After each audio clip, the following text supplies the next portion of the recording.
Hello दोस्तों, कैसे हो? आपका स्वागत है त्रिपाण स्टडी सेंटर में। आज जो हम करने जा रहे हैं क्लास 12 एनआईएसयू बोर्ड का जो है सोशोलॉजी का चैप्टर। आज जो हम करेंगे सोशोलॉजी का चैप्टर नंबर 17। इसमें जो है हम पढ़ेंगे समाजी परिवर्तन के कारक। 17 चैप्टर जो है कई मानने में इम्पोर्टेंट है उन सभी क्लास के बच्चों के लिए जो बच्चे के पास सोशोलॉजी है, चाहे वो सीबीएसई हो, चाहे एनआईओएस हो, चाहे बिहार बोर्ड, चाहे यूपी बोर्ड है। अगर उनके पास सोशोलॉजी का चैप्टर है और उनमें सिलेबस जो है समाजी परिवर्तन के कारक है तो ये टॉपिक उनके लिए अत्यंत महत्वपूर्ण होने वाला है। लेकिन आपको पता है कि टॉपिक स्टार्ट करने से पहले एक बात जो मैं सदैव कहता हूँ, जिसको आपको सोचना भी चाहिए, विचार भी करना चाहिए और अमल भी करना चाहिए, वो ये है कि जब भी वीडियो देखिए पूरा देखिए, क्योंकि अधूरा जानकारी सदैव खतरनाक होता है। साथ में एक इंपॉर्टेंट बात ये भी रहता है, अगर आप पहली बार वीडियो देख रहे हो तो लाइक शेयर सब्सक्राइब करना मत भूलना। क्योंकि दोस्तों लाइक कीजिएगा तो बनाने वाले का मनोबल बढ़ता है, सब्सक्राइब कीजिएगा तो इससे ये होता है कि जब भी मैं कोई वीडियो डालूंगा उसका नोटिफिकेशन आपको समय रहते मिल जाएगा। और देखिए शेयर का मतलब ये होता है कि आपके थ्रू ना जाने किन बच्चों को हेल्प मिल जाए, ये आप भी नहीं जानोगे, इसलिए जो है आप शेयर जरूर करो, ठीक है। व्हाट्सएप स्टेटस पे भी लगाओ। दोस्तों एनआईएसयू सेंटर जो है कई मानने में बहुत से बच्चों के लिए हेल्पफुल है, चाहे वो 8th क्लास हो, 9th 10th 11th 12th हो, चाहे वो एनआईएसयू बोर्ड के बच्चे हों, ठीक है, चाहे बीए एमए के बच्चे हो, सभी क्लासों के लिए कुछ ना कुछ जो है त्रिपाण एनआईएसयू सेंटर में उपलब्ध है। तो इसलिए आपके लिए जरूरी है कि आप सब्सक्राइब करके इसको चैनल को जो है सेव कर लो, नहीं तो बाद में अगर रिसर्च करोगे तो शायद आपको ये चैनल प्राप्त ना हो। तो इसलिए सोचना नहीं, विचार नहीं करना है, सब्सक्राइब करके जो है अपने पास सेव करना है। दोस्तों ये तो बात था आपके लिए, लेकिन आप देखते हैं हमारा आज टॉपिक क्या है। हमारा जो टॉपिक आज है अत्यंत महत्वपूर्ण है, सामाजिक परिवर्तन के कारक। कहते हैं सामाजिक परिवर्तन एक जटिल और जो है बहुमुखी प्रक्रम है, क्योंकि एक क्षेत्र में हुआ परिवर्तन सामाजिक जीवन के दूसरे क्षेत्र को सदैव ही प्रभावित करती है। इसलिए तब यह वांछनीय होगी और सामाजिक परिवर्तन की प्रक्रिया का जो है स्वायत्त दृष्टिकोण ग्रहण किया जाए। देखिए ये बात यहाँ पर कई मानने में इम्पोर्टेंट बात बताई गई है कि अगर एक क्षेत्र में अगर कुछ परिवर्तन देखने को मिलता है तो इसका प्रभाव जो है दूसरे क्षेत्र पे सदैव ही देखने को मिलेगा। इसमें कोई दो राय नहीं है, कोई इसमें अलग विचारधारा नहीं है, क्योंकि अगर कहीं कुछ चेंजेस होती है तो इस पर हर एक जीवन पे कुछ न कुछ प्रभाव पड़ेगा। तो यही बात यहाँ पर बताने की कोशिश किया जा रहा है कि इससे उन विभिन्न तत्वों की भूमिका को स्पष्ट रूप से समझने में सुविधा होगी जिनकी इस प्रक्रिया पर सामूहिक प्रभाव पड़ता है। यानी अगर समाज में कुछ चेंजेस होता है तो उसके दूसरे भी समूह पर उसका प्रभाव देखने को जरूर मिलेगा, ठीक है। तभी हम घटित होने वाले विभिन्न परिवर्तनों को सराहना कर सकेंगे और उन्हें समझ भी सकेंगे, और इन परिवर्तनों में निहित विभिन्न तत्वों को जो है समावेश एवं कारक प्रभावों की पहचान भी कर सकेंगे। तो इसमें कहते हैं दो बात नहीं है कि अगर हम कोई भी कारक अगर प्रभाव डालता है तो उन कारकों का जो है हम पहचान भी हमारे लिए बहुत ही सुविधाजनक हो सकता है और हम उसको पहचान भी सकते हैं। कहते हैं सामाजिक परिवर्तन विभिन्न तत्वों के कारण घटित होती है। इसमें से कुछ जो है यहाँ पर दिया भी गया है। तो कहते हैं देखिए बहुत इंपॉर्टेंट बात आ रहा है हमारे समक्ष कि सामाजिक परिवर्तन विभिन्न तत्वों के कारकों के कारण घटित होती है। तो कौन कौन से कारक हैं, चलिए देखते हैं। कहते हैं यहाँ पर अगर पहला कारक की बात करें तो अंतर्जनित होती है, जिसमें जो है संबंधित समाजों के आंतरिक भाग होता है, और एक होता है वही जनित यानी बाहरी क्षेत्र। बात जैसे क्वेश्चन से ही समझ में आ रहा होगा आपको कि अंतर यानी अंदरी, बाहरी मतलब बाहरी। कहते हैं आंतरिक तत्वों का संबंध मूल्य, ढांचागत सुविधाएं, लोगों में उनका विभाजन तथा समुदाय का उन तक पहुँच से होती है। सामाजिक परिवर्तन पुराने और युवा, साक्षर और निरक्षर, शहरी और ग्रामीण के विभिन्नता पूर्ण जीवन मूल्य के कारण उत्पन्न अंतक्रियाएं और संघर्ष सदैव ही घटित होती रहती है। यानी समाज में अगर है तो जीवन मूल्य के कारण जो है कई तरह के जो है संघर्ष यहाँ घटित होती है, और ये कोई दो राय नहीं है। कहते हैं अगर देखा जाए सामाजिक परिवर्तन पुराने जो युवा, साक्षर और निरक्षर, शहरी और ग्रामीण जीवन में काफ़ी अलग देखने को मिल सकता है। कहते हैं परिवर्तन के बाहरी तत्व एक समाज की उन शक्तियों को प्रभाव पर बल देते हैं जो मानव को जो है बलबूते को बाहर है, जैसे प्राकृतिक आपदा, अप्रकोप तथा प्रौद्योगिकी में अप्रत्याशित विकास।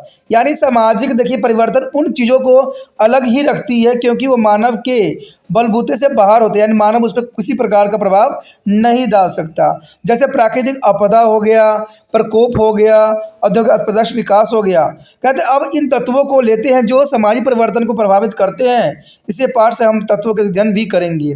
यानी जो चीज़ें हमें काफ़ी प्रभावित करता है, जो हमारे बस पे होता है, हमारे बलबूते हो सकते हैं, तो उसको ही यहाँ पर जो है हम कारक पे चर्चा करेंगे। जैसे कि पहला तो यही आता है जन्म मृत्यु की सांख्यिक संबंध यानी डेमोग्राफिक, यानी उसका दूसरा है प्रौद्योगिकी, उसके बाद है सांस्कृतिक, उसके बाद है राजनीतिक, आर्थिक और शैक्षिक। देखिए ये जो 6 पॉइंट है कई मानने में इम्पोर्टेंट है, जिसकी वजह से समाज में काफ़ी प्रभाव देखने को मिल सकता है। और ये प्रभाव जो है हमारे बलबूते पे डिपेंड है, यानी ये प्राकृतिक नहीं है, जो है ये हम चाहें तो खुद रोक भी सकते हैं क्योंकि ये जो है हमारे वश के अंदर होता है। लेकिन कुछ जो प्राकृतिक चीज़ें होती हैं जो हमारे वश में नहीं होती है। अब जो हमारा सबसे पहला टॉपिक यहाँ पर जो आया है, जो कि हमने इसकी बात किया था, ठीक है, इसमें जो कारक फैक्टर के रूप में आया है, ठीक है, वह है सामाजिक परिवर्तन के जन्म मृत्यु सांख्यिकीय डेमोग्राफिक तत्व। यानी जन्म मृत्यु में जो है सामाजिक परिवर्तन किस प्रकार देखा जा सकता है, तो इसके विषय में हम चर्चा करेंगे। देखा जाए तो जन्म मृत्यु सांख्यिक तत्व जो है डेमोग्राफिक फैक्टर से हमारा तात्पर्य उन तत्व से है जो प्रभावित पीड़ितों की संख्या, संरचना, चुनाव और आनुवांशिक गुणों का जो है निर्धारण सदैव करते हैं। यानी अगर आप डेमोग्राफिक कुछ भी जनसंख्या अगर आप खींचना चाहते हो, चाहे जन्म चाहे मृत्यु दर का, तो इसके लिए आपको संख्या, रचना, चुनाव और जो है आनुवांशिक गुणों का निर्धारण करना अत्यंत महत्वपूर्ण बन जाता है, क्योंकि तभी हम डेमोग्राफिक जो है पिक बना सकते हैं और अपने जो है एनालिसिस को यहाँ रिप्रेजेंट भी कर सकते हैं। संख्या और प्रकार दोनों रूपों में जनसंख्या परिवर्तन का समाज पर जो है दूरगामी सदैव प्रभाव पड़ता है। जब जनसंख्या बढ़ती है तथा घटती है तो इसका आकार और प्रकार, रचना दोनों ही बदल जाती हैं। तो ये बात बहुत ज़रूरी भी है कि जनसंख्या का अगर प्रभावित करता है तो इसमें जन्म और मृत्यु दर जो है बहुत इंपॉर्टेंट है, जो कि जनसंख्या को जो है रचनाओं को बदलने के लिए महत्वपूर्ण माना जा सकता है। जनसंख्या का आकार बदलने से, ज़्यादा कम होने से लोगों के आर्थिक जीवन यानी जीवन स्तर में अंतर आ सकता है, जो आगे चलकर मानव जीवन के अन्य विविध पहलू हों जैसे सामाजिक, सांस्कृतिक और राजनीतिक में परिवर्तन भी ला सकता है। तो ये बहुत ही इम्पोर्टेंट पहलू है जो इंसानों की विविधताओं में परिवर्तन ला सकता है, चाहे वो सामाजिक हो, सांस्कृतिक हो और चाहे राजनीतिक हो सकता है। कहते हैं तीव्र गति और लगातार जीवन और मृत्यु की घटती हुई दरों के कारण भारी सामाजिक बदलाव देखने को मिलता है हमें आए दिन। स्वच्छता और स्वास्थ्य की जो है सुधरी हुई सुविधाओं का कारण भारत में जनसंख्या के क्षेत्र में नाटकीय वृद्धि हुई है। यानी देखा जाए तो बहुत ही वृद्धि हमारे कुछ ही समय में देखने को मिला है, जो कि बहुत बड़ी एक समस्या को जन्म दिया है। कहते हैं जनसंख्या में इस असाधारण वृद्धि के कारण अनेक सामाजिक समस्या उत्पन्न हुई है, जैसे बेरोजगारी, बाल श्रम, झुग्गी झोपड़ी क्षेत्रों का काफ़ी बढ़ जाना, अपराध दर, सामाजिक तनाव आदि में काफ़ी वृद्धि देखने को मिलता है। तो इसमें कोई दो राय नहीं है। कहते हैं जैसे जैसे ये चीज़ें बदलती जाएगी, प्रतिमान बदलता जाएगा, जनसंख्या बढ़ती जाएगी, उसी तरह समाज में कई तरह के जो फैक्टर है वो कार्य करने लग जाएंगे, चाहे वो आपराधिक गति हो, चाहे झुग्गी झोपड़ी का बढ़ जाना, बेरोजगारी। तो ये सारे के सारे जो होते हैं जनसंख्या के बढ़ने के कारण फलस्वरूप ही उत्पन्न होते हैं। तो इसमें कोई दो राय नहीं है। कहते हैं अगर जनसंख्या जैसे जैसे बढ़ती जाएगी इन समस्याएं जो है अपना सर जरूर उठाएगी। कहते हैं मृत्यु दर में कमी आने से सदियों पहले अपेक्षित जनसंख्या काफ़ी बढ़ चुकी है और इसके अतिरिक्त बेहद स्वास्थ्य सुविधाओं की सुलभता के कारण लोगों को जो है बूढ़े होने पर भी सक्रिय बन रहने का सामर्थ्य प्राप्त हुआ है। इसे सामाजिक दृष्टिकोण और विश्वास में सख्त दिखाई देने वाला जो है परिवर्तन यहाँ पर देखने को मिला है। तो इसमें कोई दो राय नहीं कि मृत्यु दर में कमी आने से जो है बहुत काफ़ी यहाँ पर बदलाव देखने को मिला है। कहते हैं बहुत सी सुविधाएं जो है बहुत छोटी पड़ गई है, ठीक है, बहुत सक्रिय बन गई है। कारण क्या है कि जनसंख्या वृद्धि दर बढ़ती चली जा रही है और इन जनसंख्या के जो है आवश्यकताओं की पूर्ति करने के लिए हमें दूसरे देशों पे आश्रित होना पड़ रहा है। तो ये बहुत बड़ी विडंबना है। आज जनसंख्या जो है नियंत्रण करना सबसे बड़ा जो है दायित्व बन गया है प्रत्येक व्यक्ति का। कहते हैं जब जनसंख्या में वृद्धि जीवन स्तर के समक्ष एक चुनौती बनती है तो इसे लोगों के दृष्टिकोण में परिवर्तन प्रेरित ही होता है। लोग अधिक खुले मन से जो है गर्भ निरोधक का प्रयोग करते हैं, एक बच्चे के परिवार के आदर्श को अपनाते हैं और किन्हीं किन्हीं दंपति द्वारा तो बस एक बच्चा गोद लेने का भी निर्णय ले लिया जाता है। तो ऐसा देखा भी गया है। कहते हैं जनसंख्या वृद्धि बहुत सतर से बढ़ रहा है, लेकिन बहुत ये बात को हम नेगेटिव ही नहीं ले सकते, कई मायने में पॉजिटिव भी है। कई कई क्षेत्रों में ये भी देखने को मिला है कि जो पारिवारिक व्यक्ति हैं वो सिर्फ एक बच्चे को जन्म देने में ही खुशी मानते हैं, और कई कई जगह पर तो गर्भ निरोधक का भी उपयोग जो है धड़ल्ले से हो रहा है, जिससे गर्भ न बन सके। और साथ में कई कई लोगों की विचारधारा ये भी होता है कि वो सिर्फ एक ही बच्चे को गोद लेते हैं। तो कहते हैं हमारे समाज में बहुत तरह के लोग रहते हैं और सबका विचारधारा एक जैसा नहीं होता है। किसी किसी का विचारधारा जग कल्याण के लिए होता है और किसी किसी का विचारधारा जो होता है जग कल्याण के विरुद्ध होता है। वैसे आपको पता ही है कि मैंने कितना बार भी कहा है, कई बार कहा है कि जितना हो सके इस वीडियो को जो है सोशोलॉजी के स्टूडेंट तक पहुँचाने में आप तिरपान स्टडी सेंटर का सदैव सहायता करें। लेकिन कुछ बच्चे करते हैं, कुछ बच्चे देख के इग्नोर कर देते हैं। तो यही बात यहाँ पर भी आता है। कहते हैं हमारे समाज में बहुत से लोग समझदार भी हैं और बहुत से लोग जो हैं इन विचारधाराओं को नहीं अपनाते हैं। तो ये बहुत बड़ी अपनी जगह पर बात बन जाती है। कहते हैं यदि हमने जन्म दर में तुलनात्मक कमी लाकर देखा होता तो इसका अर्थ यह होता कि हमारा जीवन स्तर अधिक ऊंचा होता, क्योंकि जन्म दर में तुलनात्मक कमी आएगा तो कहते हैं कि हमारा जीवन स्तर भी ऊंचा होगा, क्योंकि इससे हमें ये भी एक सुरक्षा मिल जाता है कि अगर एक भी बच्चा जन्म लेता है तो हम उसी को ही जो है आगे अपना जो औलाद बना के संतान के जो है आगे चला सकते हैं।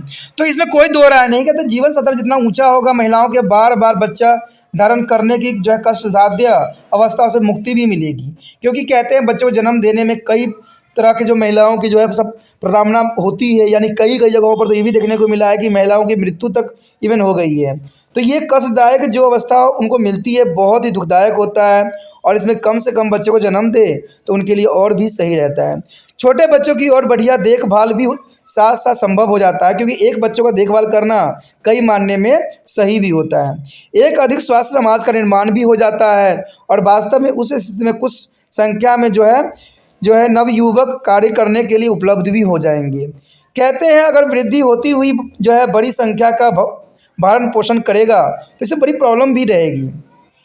इसलिए देखा जाए तो कहते हैं कि कम बच्चे सबके लिए जो है सुखदायक होगा, चाहे गर्भवती महिला हो चाहे जिस देश की जनसंख्या हो, तो इन दोनों पर प्रभाव पड़ेगा। क्योंकि कहते हैं कि कई जगहों पर तो ये भी देखने को मिला है कि जो है औरतें होती है बच्चों को जन्म देते समय जो है उनकी मृत्यु हो जाती है। तो कहते हैं ये बार बार कष्ट सहना उनके लिए जो है स्वास्थ्य पर भी जो है विपरीत प्रभाव डालता है। कहते हैं जनसंख्या वृद्धि शारीरिक स्वास्थ्य के स्तर पर लोगों की जो है जीवन शक्ति के मध्य भी एक खास संबंध है। तो ये बहुत जरूरी बात है, क्योंकि जनसंख्या वृद्धि जो है शरीर के स्तर पर भी लोगों को जीवन शक्ति के मध्य भी एक खास संबंध स्थापित करता है। भोजन करने वाले मुखों की जो है वृद्धि के साथ ही गहन कुपोषण और तत्व संबंधी रोगों में वृद्धि होना सहज सी बात है। आज अगर हम देखें तो भारत में जो है कुपोषण के जो है शिकार कई हजार बच्चे हैं, जिसको गिनना शायद संभव ही नहीं है। और ये बात सरकार भी जानती है, हम भी जानते हैं, सब जानते हैं, लेकिन फिर भी जो है बच्चों की जनसंख्या बढ़ाने में जो है हम अग्रसर होते हैं। इसे पुण्य शारीरिक सुस्ती और अक्षमता, उदासीनता तथा साहस में कमी भी आती है। इन सब का प्रभाव जनसंख्या गुणवत्ता, सामाजिक ढांचे और समाज संस्थाओं पर भी काफ़ी पड़ता भी है। तो इसमें कोई बात इसमें अलग नहीं है। इन सब का प्रभाव जनसंख्या गुणवत्ता और सामाजिक ढांचे और समाज संस्थाओं पर भी काफ़ी हद तक पड़ता है। तो इसलिए जो है जनसंख्या वृद्धि किसी भी देश के लिए उचित नहीं है। कहते हैं जनसंख्या वृद्धि करना सबसे बड़ा जो है किसी देश के लिए अर्थव्यवस्था के लिए खतरा माना जाता है, क्योंकि कहते हैं जितना एक व्यक्ति को पूरा हो सकता है उतने 5 व्यक्ति को पूरा करना संभव नहीं होता है। भारत के संदर्भ में हम देखते हैं कि जनसंख्या वृद्धि का परिणाम जो है बेरोजगारी, गरीबी, शहरीकरण, शहरी आबादी में वृद्धि आदि में काफ़ी पाया जाता है। इसके प्रतिफल के रूप में जो है समूचे सभी सुविधाओं का अभाव, एकल परिवार की वृद्धि और जो है ओवर टाइम, निश्चित समय से ज़्यादा देर काम, ये स्पष्ट तौर पर सामाजिक संबंधों में बदल डाला है। यानी जनसंख्या बढ़ने की वजह से लोगों में कई तरह की जो है समस्याएं जो है सर अपना उठा लिया है, चाहे वो बेरोजगारी हो, गरीबी हो या शहरीकरण है, चाहे एकल परिवार की वृद्धि में जो है ओवर टाइम लोगों को करना पड़ रहा है। तो ये सारी की सारी जो है किसी भी देश के लिए बहुत ही चिंता का विषय बन जाता है। उसके पश्चात हमारे समक्ष अगला पॉइंट जो है प्रौद्योगिक सामाजिक परिवर्तन के एक तत्व के रूप में। तो देखिए प्रौद्योगिक सामाजिक परिवर्तन के एक तत्व के रूप में किस प्रकार है, कहते हैं प्रौद्योगिक प्रगति से प्रायः समाज में दूरगामी परिवर्तन किए हैं, यानी बहुत ही परिवर्तन यहाँ पर देखने को मिला है। मानव समाजों में परिवर्तन और विकास के जो है प्रौद्योगिक में विकास और बदलाव के कारण के रूप में देखा जा सकता है। यानी ये प्रौद्योगिक विकास जो है कई तरह से जो है बदल गया है, जो कि इसका एक अपना ही विशेष स्थान रखता है। समाजशास्त्री सदैव यही बात कहते हैं कि प्रौद्योगिकी हमारे परिवेश में परिवर्तन लाकर समाज को बदलती है, और फिर भी एक इसके जो है अनुसार बदल जाते हैं। ये परिवर्तन प्रायः भौतिक परिवेश अथवा वातावरण में होता है, और इस परिवर्तन से हमें जो है तालमेल बिठाना भी होता है, और इससे जो है बहुत जो है हमारे रीति रिवाज और समाज संस्थाओं में सुधार भी आ जाती है। तो ये कई मानने में जो है हमारा प्रौद्योगिकी समय परिवर्तन एक तत्व के रूप में देखा जा सकता है। कहते हैं पहले प्रौद्योगिकी सरल थी और समाज भी सरल और साधारण थे।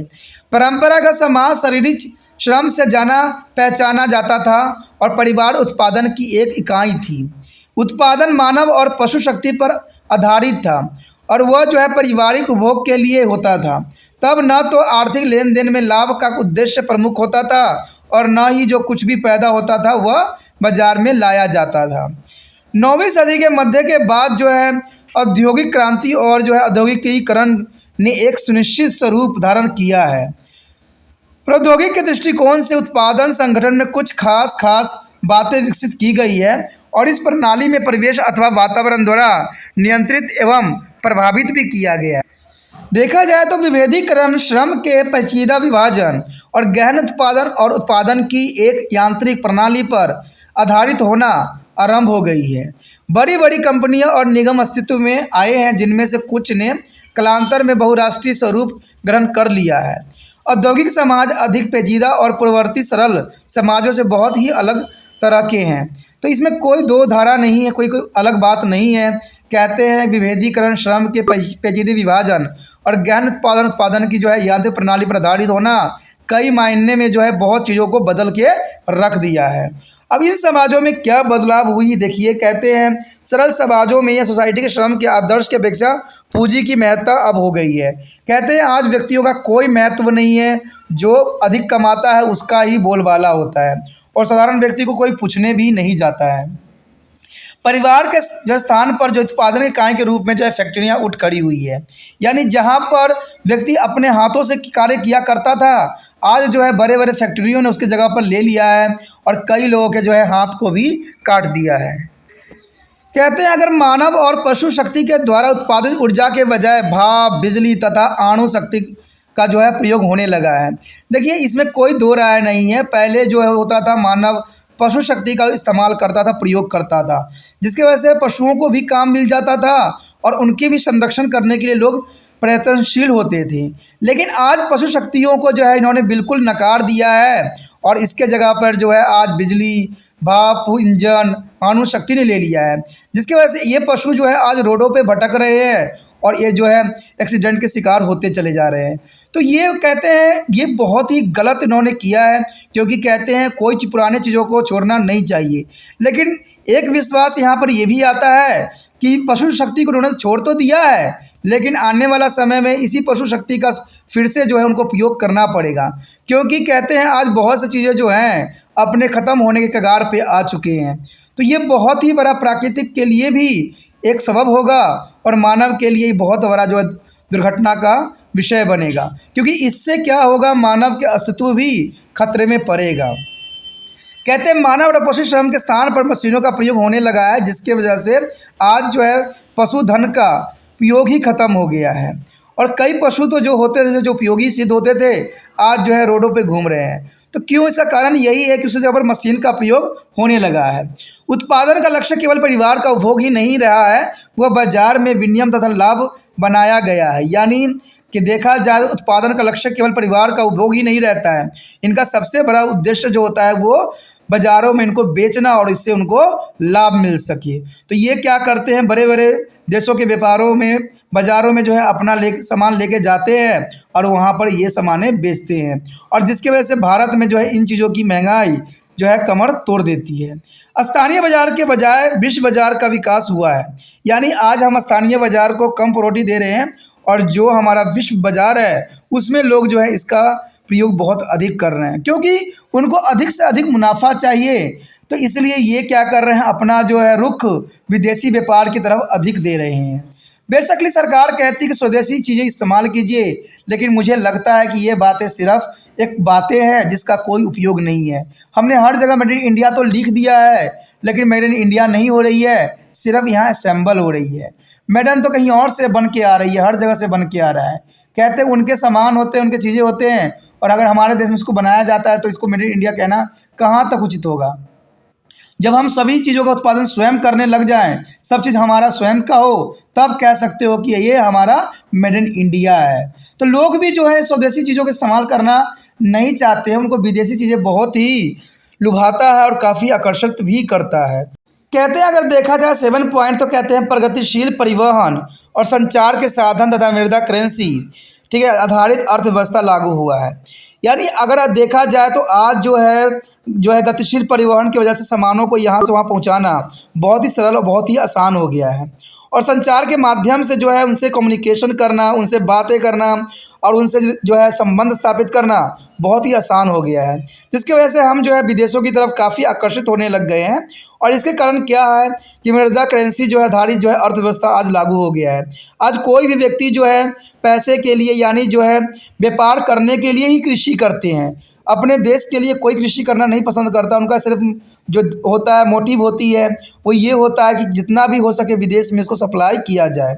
तो इसकी वजह से जो है भारत में कई तरह के प्रभाव देखने को मिला है, और जो है ये जो है कहते हैं काफ़ी जो है इसकी जो है महंगाई भी बढ़ गई है।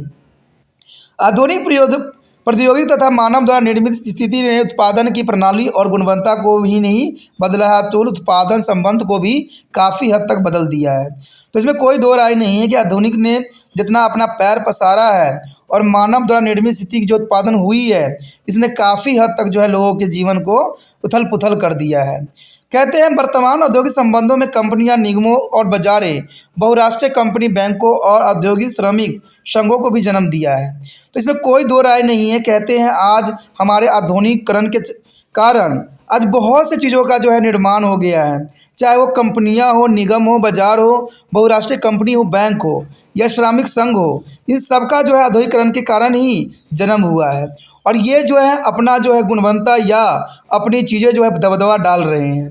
अब देखिए इससे ये होता है कि अगर पहले के समय में अगर देखा जाए तो कोई भी अगर दवाई हो तो वो काफ़ी अच्छी क्वालिटी की हुआ करती थी, लेकिन आज के समय में उनकी क्वालिटी बेकार से बेकार हो गई है। कोई बीमारी होती है तो आपको कम से कम 50,000 की खर्चा तो पड़ ही जाता है, फिर भी देखा जाए तो वो पूरी तरह से सही नहीं होता है। कारण क्या है कि इनकी दवाइयों की जो क्वालिटी है, गुणवत्ता है, वो ख़त्म हो गई है। ख़त्म क्यों हुआ? क्योंकि जनसंख्या बढ़ी, उनकी इसकी मांगें और भी बढ़ गई। इन्होंने क्या किया, जहाँ पर ओरिजिनल दवाई हुआ करती थी वहाँ पर कुछ हद तक जो है डुप्लीकेट सामग्री जो है इसमें मिलाने लग गए, जिसकी वजह से आज अगर देखोगे तो दवाई का भी प्रभाव नहीं पड़ेगा। तो यही कारण है जो हमारे इन चीज़ों ने ले लिया है। पहले के समय में अगर आप देखोगे तो कोई कफ सिरप या कुछ भी होता था, काफ़ी क्वालिटी की हुआ करती थी, एक बार पीने से ही जो होता था बीमारी कई किलोमीटर दूर भाग जाती थी। लेकिन आज के समय में ऐसा कुछ भी नहीं देखने को मिलता। इन सब का कारण जो है बेशकली आधुनिक प्रौद्योगिकी जो है मानव निर्मित स्थितियों के कारण ऐसा हुआ है, जो कि बहुत बड़ी विडंबना बन के खड़ी हो कर दिया है, और इन्हें बहुत से चीज़ों को जो है बहुत सी समस्याओं को भी जन्म दिया है। हमारा जो अगला टॉपिक है अत्यंत महत्वपूर्ण है, सामाजिक परिवर्तन के सांस्कृतिक तत्व। देखिए सामाजिक परिवर्तन जो हुआ है इसके लिए सांस्कृतिक तत्व कौन कौन से जो है इसका जिम्मेवार है। कहते हैं सांस्कृतिक तत्व से हमारा मतलब प्रमुख रूप से विचार, ज्ञान, मूल्य और मूल्य से विश्वास, आविष्कार तथा विनिमय से है। यानी यहाँ पर साफ शब्दों में देखा गया है कि सांस्कृतिक तत्व का मतलब वही हुआ कि हमारे समाज में किन किन कारणों से बदलाव हुआ है। कहते हैं संस्कृति आविष्कारों और खोजों के आधार पर प्रदान करती है। यानी संस्कृति जो होती है, जो हमारा आविष्कार हमने किया है, तो वो सभी चीज़ों ने जो है हमारे हर एक पक्ष को बिल्कुल ही परिवर्तन करके रख दिया है। कहते हैं कि सामाजिक प्रथा प्रत्यक्ष और अप्रत्यक्ष रूप से जो है नैतिक मूल्य से बनती है।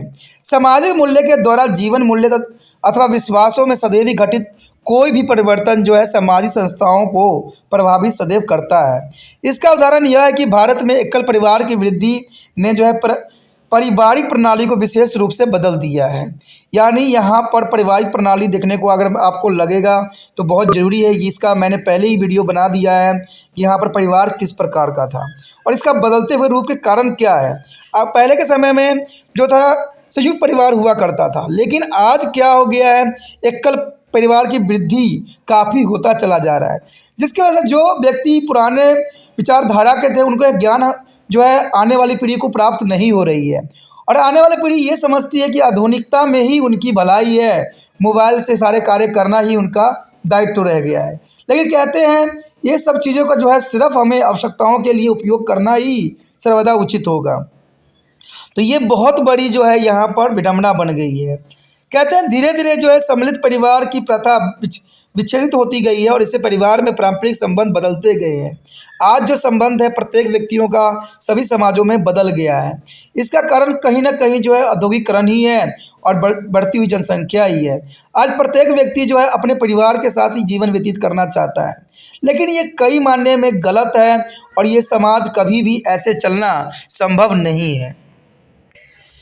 नए सामाजिक मूल्य और विश्वासों के द्वारा भी सामाजिक परिवर्तन लाया जा सकता है। यानी अगर हम देखें तो कहते हैं अगर नया मूल्य है, नया सामाजिक विचारधारा है, तो इसकी वजह से जो है काफ़ी जो है समाज बदल गया है।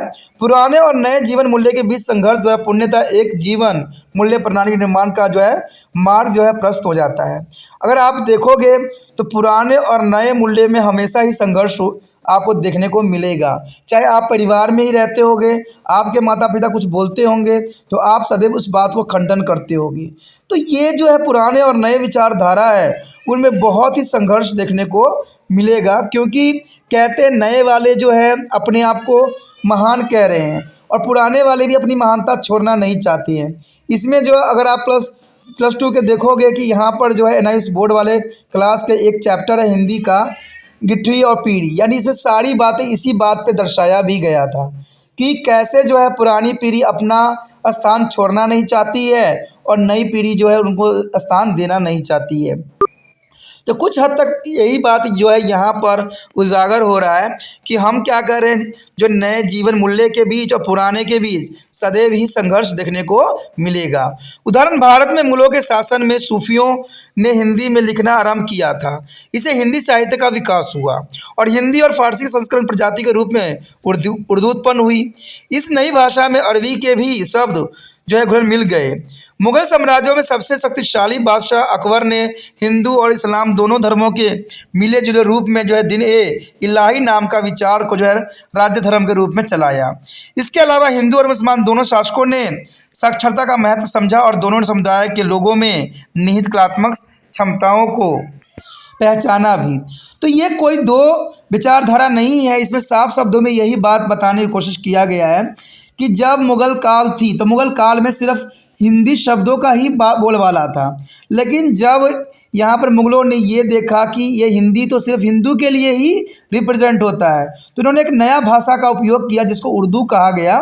ठीक है, इसमें जो है सभी भाषाओं का समावेश रखा गया।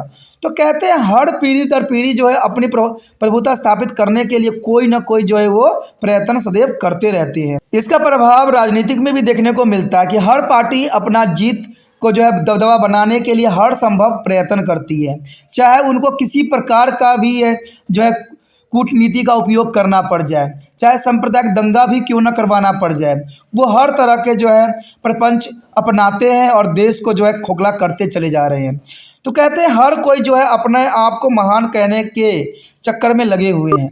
इस्लाम के उपदेशों ने जो है कबीर और नानक को भारी प्रभावित किया था। समाजशास्त्रियों ने सामाजिक परिवर्तन लाने में संस्कृति तत्व की भूमिका पर सदैव विचार भी किया था।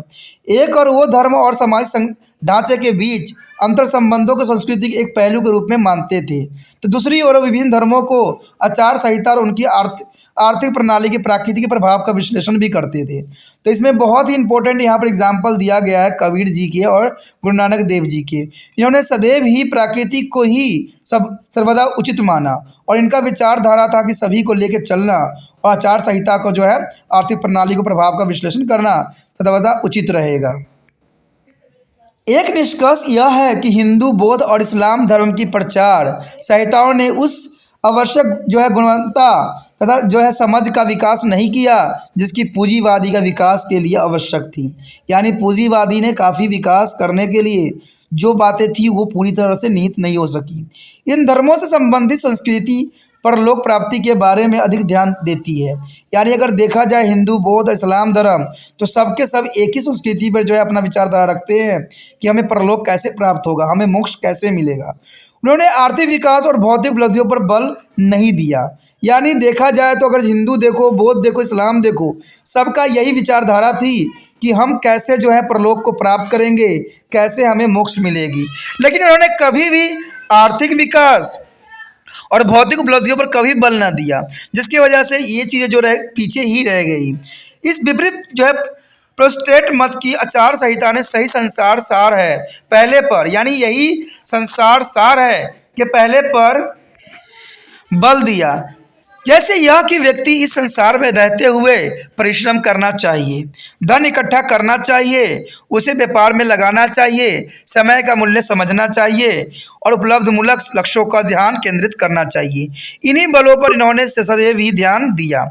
पश्चिमी यूरोपों में प्रोटेस्टेंट विचारधारा में निहित इन जीवन मूल्य ने पूंजीवादी भावनाओं को मार्ग दिखाया।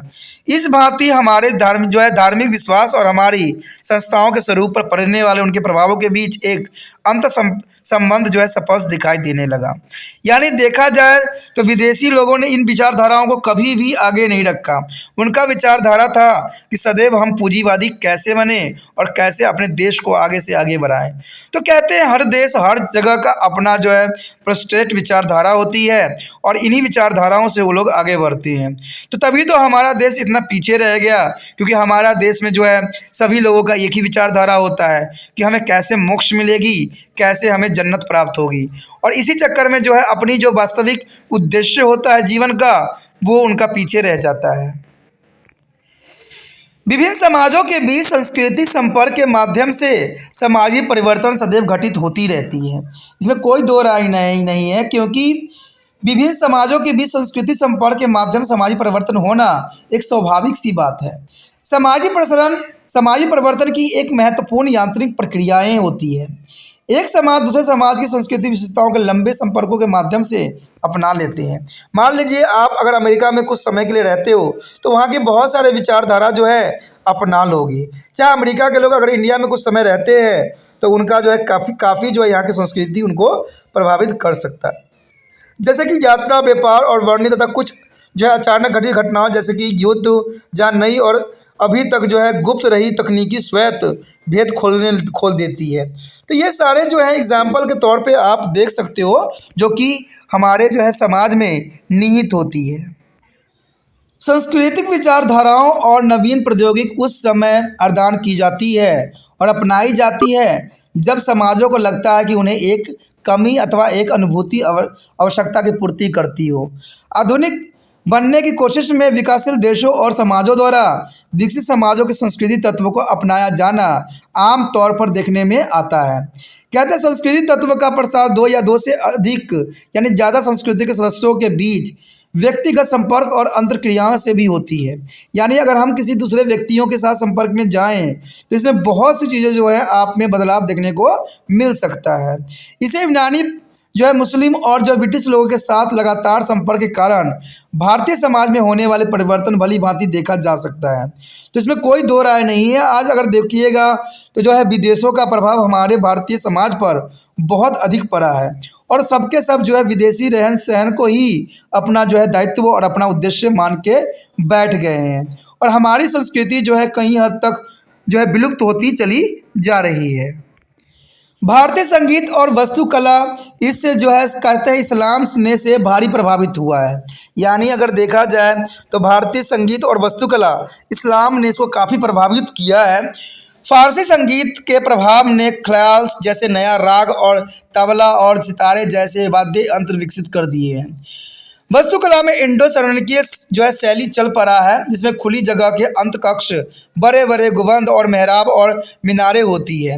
हिंदुओं के रहस्यवाद को सूफी मत गंभीर रूप से प्रभावित हुआ है, जबकि इस्लाम के विचारों में एकेश्वरवाद ने भारतीय समाज को काफ़ी प्रभावित किया है, विशेष रूप से भक्ति आंदोलन के प्रवक्ता को, जैसे कबीर दास को।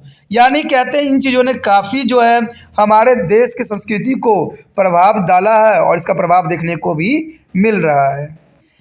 कहते हैं सामाजिक प्रसार संचार माध्यम के द्वारा भी होता है, क्योंकि वह बड़े ही जन समुदाय तक सूचनाओं का प्रसारण कार्य करते भी है। यानी देखा जाए तो कहते हैं जन संचार आज सबसे बड़ा माध्यम बन गया है। कोई भी घटना, कोई भी चीज़ होती है, हम प्रत्यक्ष रूप से उसको देख सकते हैं, समझ सकते हैं और एनालाइज भी कर सकते हैं। तो इसमें जन संचार बहुत बड़ा क्रांति के रूप में सामाजिक जीवन को बदलने में अपना अग्रसर कार्य भी किया है।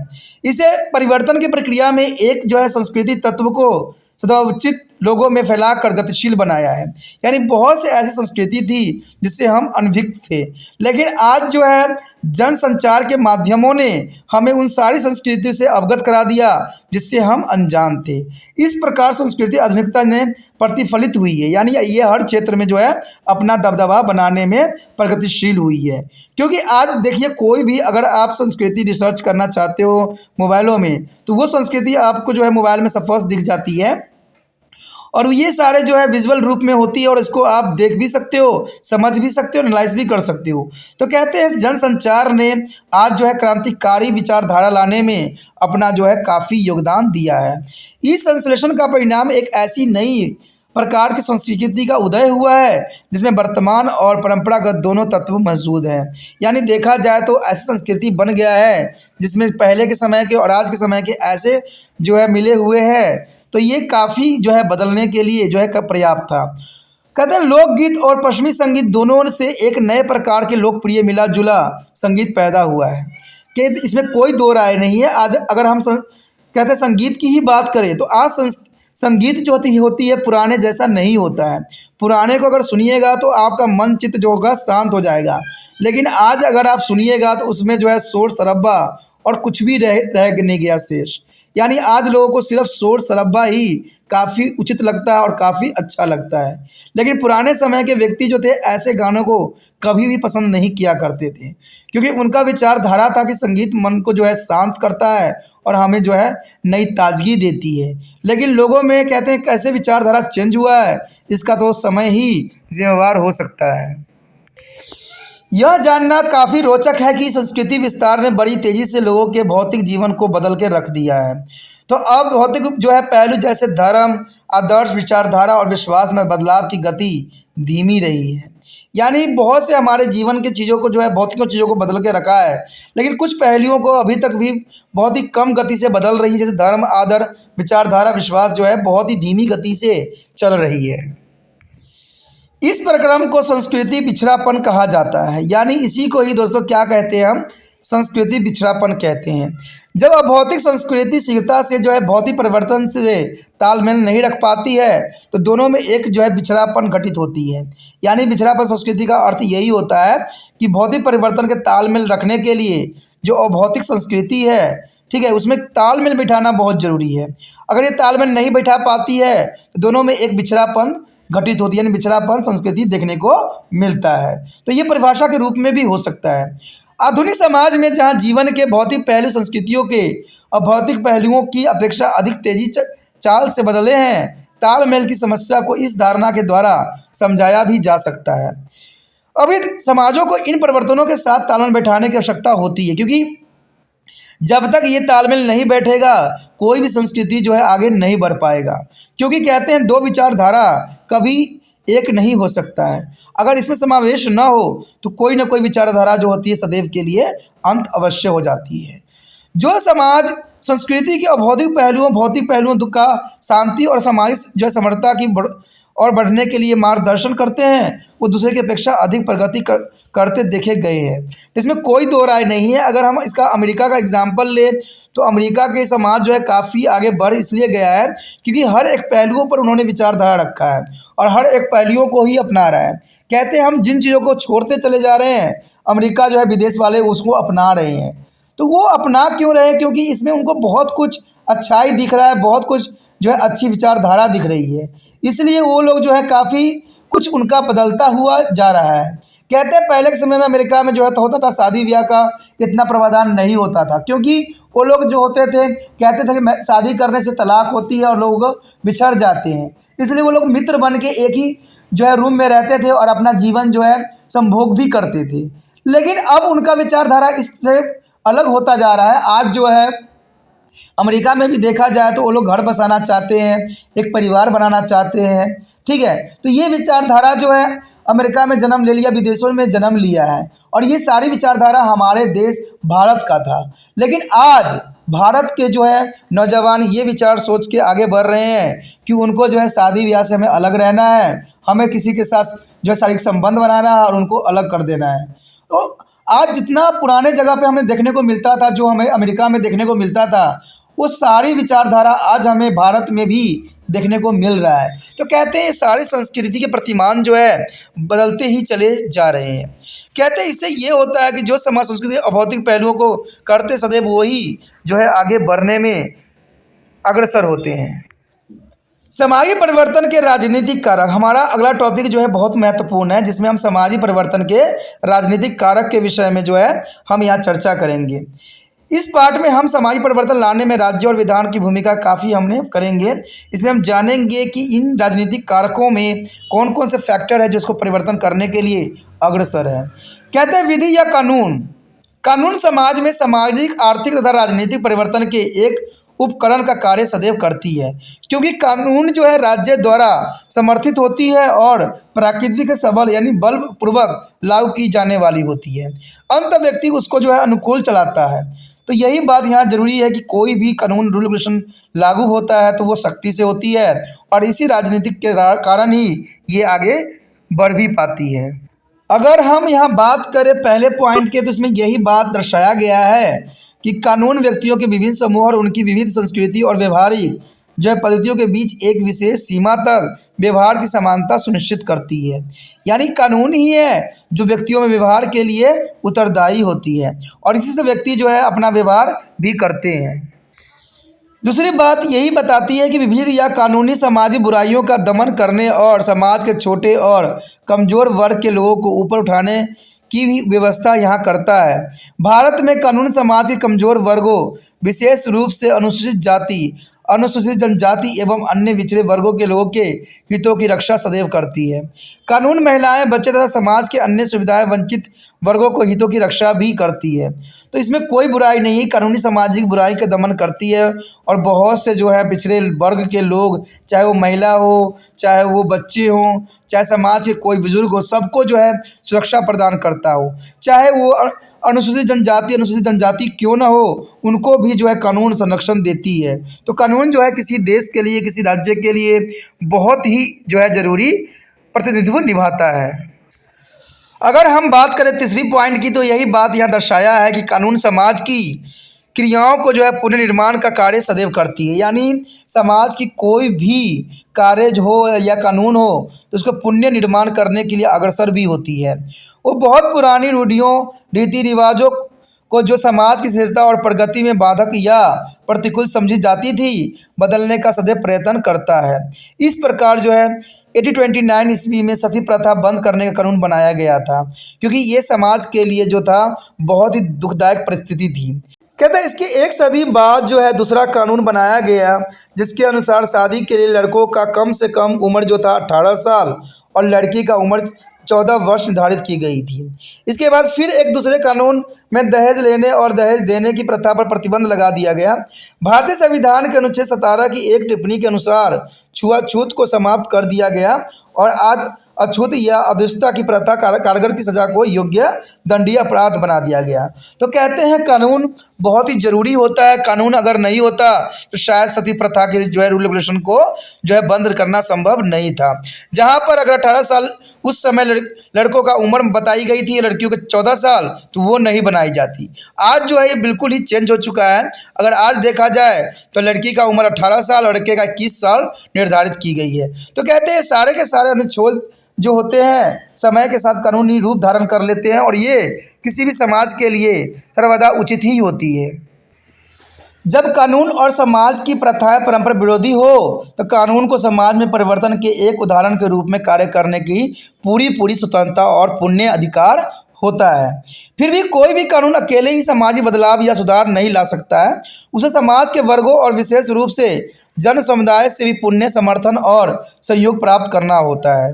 तो ये बहुत बड़ी बात यहाँ पर आ जाती है कि देखिए, कानून अकेले ही समाज बदलाव या सुधार नहीं कर सकता। इसमें प्रत्येक व्यक्ति की जो है महत्वपूर्ण भागीदारी होनी जरूरी है। उसे समाज के वर्गों और विशेष रूप से जन समुदाय से पुण्य समर्थन और सहयोग की भी जरूरी होता है। कहते हैं सरकार तो कानून बना देती है, जो सही होता है उसको लगा देती है, लेकिन इस कानूनों को जो है चलना और पालन करना समाजों पर निर्भर करता है। अगर समाज उसको सही रूप ढंग से लेकर चलती है, अगर सही ढंग से उसको मानती है, तभी जाके वो कानून रूल रेगुलेशन जो है सही मानने में अपना प्रभाव दिखाती है। नहीं तो प्रभाव नहीं हो पाता है और ये कानून जो है लागू भी नहीं हो पाता है।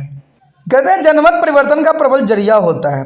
तभी तो आप देखोगे कि भारत जो है प्रजातंत्र देश बनाया गया है, जहाँ पर जनता की मत जो है बहुत इम्पोर्टेंट यहाँ रखता है और जनता ही अपना प्रतिनिधित्व भी चुनती है।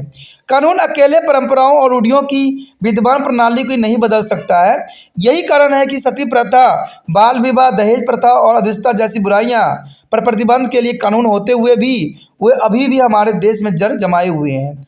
तो इसमें कोई दो राय नहीं है। कहते हैं जनता जब तक इस चीज़ों को नहीं समझेगी, सरकार के द्वारा बनाया हुआ नियम भी फेल हो जाती है। क्योंकि जब तक हम अपने समाज में इन बातों को नहीं गलत ठहराते हैं, तब तक ये जो है हमारे समाजों में अपना जड़ जमा ही रखती है। सरकार भी क्या करती है, रूल रेगुलेशन पास कर देती है दिखाने के लिए, लेकिन इसमें सख्ती नहीं बरतती है, क्योंकि उनको सबसे बड़ा प्रिय तो होता है उनका वोटिंग। कहते हैं और कोई समुदाय को अगर हम दुख पहुंचाते हैं तो उनको वोटिंग जो है लिस्ट कम जाती है, तो इसलिए वो किसी भी समुदाय के लिए कठोर से कठोर रूल रेगुलेशन बनाने में सक्षम नहीं हो पाती है। कहते हैं ये सारी चीज़ें जो होती है इन सीमाओं से होते हुए भी कानून समाज में सामाजिक, आर्थिक और राजनीतिक सुधार लाने का प्रभावशाली साधन आज भी है। लेकिन फिर भी देखा जाए तो कहते हैं ये कानून जो होती है कभी कभी प्रभावशाली भी होती है, और कानून न रहे तो लोग जो है गलत रास्तों पे भी चलने के लिए अग्रसर हो जाती है। कहते हैं समाज शास्त्रों ने कानून के निम्नलिखित कार्य दर्शाए गए हैं। यहाँ पर जो है कुछ कार्य दर्शाए गए हैं जो कि समाजशास्त्रियों ने इन कानून का रूप दिया था। तो इसमें से पहला जो था परिवर्तन का प्रदर्शक, दूसरा था परिवर्तन का प्रवर्तक और परिवर्तन का समर्थक। कहते हैं चुनाव अथवा निर्वाचन की भूमिका क्या है। कानून के अलावा जो है वोट देने का अधिकार और चुनाव की भूमिका भी सामाजिक परिवर्तन के जो है महत्वपूर्ण तत्व माने गए हैं। वोट देने का अधिकार लोगों को उनके मामलों में रुचि बढ़ाता है और यह जन समुदाय को शिक्षा देने की महत्वपूर्ण साधन भी है। राजनीतिक दल और उसके नेता इसे अपने मतदाताओं को महत्वपूर्ण आर्थिक और सामाजिक मसलों पर शिक्षित करने का एक सुअवसर बना लेते हैं। इसके अलावा इसे नागरिकों में स्वाभिमान और उत्तरदायित्व की भावना पैदा होती है। कहते हैं अगर देखा जाए तो निर्वाचन स्वयं विविध मसले पैदा कर देती है, जिसके द्वारा गांव, राज्य और संपूर्ण देश की समस्याओं, सामाजिक आर्थिक दशाओं से संबंधित लक्ष्य और उद्देश्य को उजागर किया जाता है। शासक और शासकों के बीच चुनाव यानी निर्वाचन एक राजनीतिक संवाद कार्य भी करते हैं। वो एक ऐसा साधन है जिसके द्वारा शासक लोगों के मांगों को प्रति सचेत हो उठते हैं। निर्वाचक और निर्वाचित के बीच यह जो सूत्रफरा जागृत और संवाद सामाजिक परिवर्तन को दिशा सदैव दिखाती है। तो ये बहुत ही महत्वपूर्ण बात यहाँ पर आ गई है जो हमारे लिए ज़रूरी भी है, और कहते हैं हर एक व्यक्ति का ये दायित्व भी बन जाता है। तो हमारा अगला टॉपिक जो है अत्यंत महत्वपूर्ण है, सामाजिक परिवर्तन के आर्थिक कारक। आखिर सामाजिक परिवर्तन के आर्थिक कारक कौन कौन से हो सकते हैं और इसका क्या महत्व रखता है समाज में। कहते हैं आर्थिक कारक सामाजिक परिवर्तन की गुणवत्ता और दिशा को प्रभावित करती है, क्योंकि आर्थिक कारण की जो होता है इसकी गुणवत्ता और दिशा को सदैव प्रभावित करती है।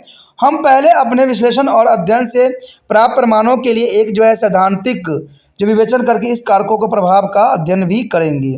कहते हैं अगर हम देखा जाए तो कुछ बातें जो है बहुत इंपॉर्टेंट यहाँ पर है। सबसे पहले है मार्क्स का दृष्टिकोण, दूसरा है औद्योगिकरण का प्रभाव और तीसरा है हरित क्रांति।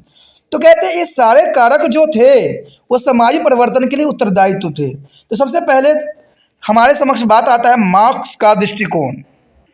तो कहते हैं मार्क्स का दृष्टिकोण में सामाजिक परिवर्तन के आर्थिक सिद्धांत के मुख्य रचनाकार कार्ल मार्क्स है। यानी सामाजिक परिवर्तन के आर्थिक सिद्धांतों का जो उन्होंने रूल रेगुलेशन दिया था वो कार्ल मार्क्स से ही थे, जिन्होंने सारे दृष्टिकोण इस पे अपना विचारधारा रखा था। उनका विश्वास है कि सामाजिक परिवर्तन मूल रूप से आर्थिक तत्वों का ही प्रतिफल होता है, यानी आर्थिक कारक ही इनका सारे रूपों का बदलाव के कारण बनता है। उत्पादन का ढंग समाज की सामाजिक, संस्कृति, धार्मिक और राजनीतिक पक्षों का जो है निर्धारण सदैव करती है। यानी देखा जाए तो कहते हैं समाज की जो है सामाजिक, ठीक है, ये संस्कृति, धार्मिक और राजनीतिक पक्षों का सदैव ही प्रभावित करती है। मार्क्स ने समाज के विकास को कृषि और साम्यवाद के जो है पूंजी और अदंत समाजवाद में खोज निकाला है। पूंजीवाद ने साम्यवाद में पैदा हुई अंतर्विरोधी के कारण जन्म भी लिया है। पूंजीवाद ने निहित अंतर्विरोध के परिणाम स्वरूप पूंजियों से जो है समाजवाद जो है उचित होता है। यानी ये सारे बात विचारधारा जो थी कार्ल मार्क्स की थी, क्योंकि कार्ल मार्क्स ने साफ शब्दों में बात कहा था कि समाज के विकास की कृषि संभवदा समाज से पूंजीवादी और अंतर समाज में खोज निकालना बहुत जरूरी था। यानी कृषि और पूंजीवादी को जो है कार्ल मार्क्स ने सबसे इम्पोर्टेंट बताया था, और इसी कारण समाज का विकास निहित भी होती है। और देखा जाए तो कई समाज जो है पूंजीवादी विचारधारा को अपना के ही आज पावरफुल भी बनी है। कहते हैं उन दो वर्गों में अधिपति उत्पादक इकाइयों को मालिक तथा सर्वहार उन इकाइयों में अधोपति के अधीन श्रमिक के बीच उनके हितों के अनेक द्वंद्वात्मक उद्देश्य के कारण परस्पर टकराने से एक वर्ग संघर्ष उठ खड़ा होता है। यानी जब आपस में कई जो है पीढ़ियाँ आपस में टकराती है, कई समाज आपस में टकराती है, तो कहते हैं द्वंद्वात्मक उद्देश्य के कारण जो है कुछ न कुछ संघर्ष जरूर खड़ी हो जाती है। श्रमिक और पूंजीपतियों के विरुद्ध छेड़ी गई क्रांति जो है पूंजीवाद की बुराइयों को समाप्त कर देगी। ठीक है, तो इसमें कोई दो राय नहीं है कि श्रमिक और पूंजीपतियों के विरुद्ध छेड़ी गई क्रांति पूंजीवादियों की बुराइयों को समाप्त कर देगी, इसमें कोई दो राय नहीं है। एक समाजी समाज की स्थापना का मार्ग प्रशस्त भी होगा, यानी एक देखा जाए तो समाजवादी समाज का जो है निर्माण होगा। एक समाजवादी समाज एक आदर्श समाज होगा, क्योंकि न कोई वर्ग होगा और न ही कोई संघर्ष। कहते हैं ये होगा कि नहीं ये तो समय ही बताएगा, लेकिन एक आदर्श समाज और एक वर्ग होना बहुत ही ज़रूरी है, क्योंकि जब तक एक समाज और एक वर्ग नहीं रहेगा तब तक संघर्ष और ख़त्म होना संभव नहीं है। वर्ग विहीनता तथा राज्य की सत्ता लुप्त हो जाना, ये दो बात एक समाजवादी राज्य के प्रमुख के लक्षण होती है। यानी वर्णहीनता, कहते हैं ना आज समाज में संघर्ष का सबसे बड़ा कारण है वर्ण, और वर्ण की वजह से सदैव ही संघर्ष होता है। और दूसरी जो है संघर्ष होने के कारण राज्य की सत्ता, हर कोई राज्य की सत्ता प्राप्त करने के लिए जो है हर तरह के जो है रूल रेगुलेशन अपनाता है, और हर तरह के जो है रूल रेगुलेशन अपना के जो है देश को जो है गलत रास्तों पर धकेलता है। तो ये कोई बड़ी बात नहीं है, ये बिल्कुल ही साधारण बात ही है, क्योंकि सत्ता का लुप्त हो जाना ही किसी भी समाज के जो है प्रमुख लक्षण होना चाहिए, और तभी समाज जो है प्रगतिशील भी हो सकती है। उसके पश्चात हमारा अगला पॉइंट अत्यंत महत्वपूर्ण है, औद्योगिकरण का प्रभाव। अब देखिए औद्योगिकरण का भी प्रभाव यहाँ देखने को मिल सकता है। कहते हैं यूरोप में 17वीं सदी में हुई औद्योगिक क्रांति धीरे धीरे संपूर्ण विश्व में फैल गई। उसकी गति चाहे विश्व के विभिन्न भागों में भिन्न रही, पर उसके परिणाम सभी जगह लगभग सामान्य ही देखने को मिला। उनके जो है निम्नलिखित परिवर्तन ध्यान देने योग्य थे और जो एक सतर एक स्थायी बने रहे, उनसे संबंधित कुछ बातें यहाँ पर दर्शाई गई है।